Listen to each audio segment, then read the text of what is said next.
कार्तिक मास में एक बुढ़िया माई रोज तुलसी माता के पास जाती और प्यार से जल चढ़ाती।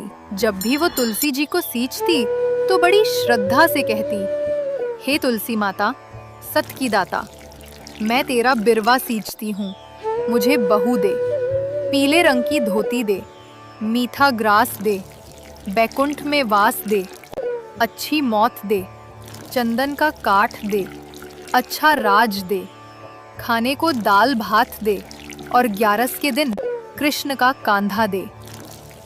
हर दिन वो यही प्रार्थना करती थी। धीरे धीरे तुलसी माता की पत्तियां मुरझाने लगीं।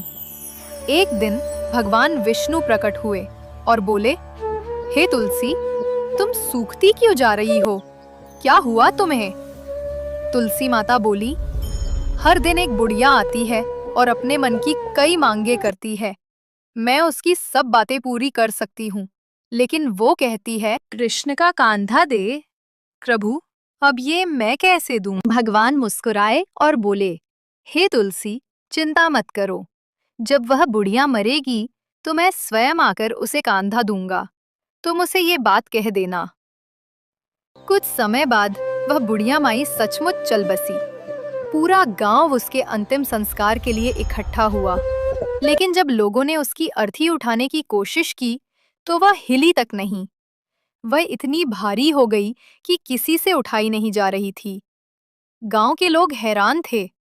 ये तो बड़ी भक्ति करने वाली थी, पूजा पाठ में लगी रहती थी, फिर इसकी अर्थी इतनी भारी क्यों? तभी एक वृद्ध ब्राह्मण वहां आया। असल में वही भगवान श्री कृष्ण थे, भेष बदलकर। उन्होंने पूछा, ये कैसी भीड़ लगी है? लोग बोले, बाबा, एक बुढ़िया मर गई है, ये बड़ी पापिन रही होगी, तभी इसकी अर्थी नहीं उठ रही। भगवान ने कहा, मुझे इसके कान में कुछ कहने दो, फिर देखना सब ठीक हो जाएगा।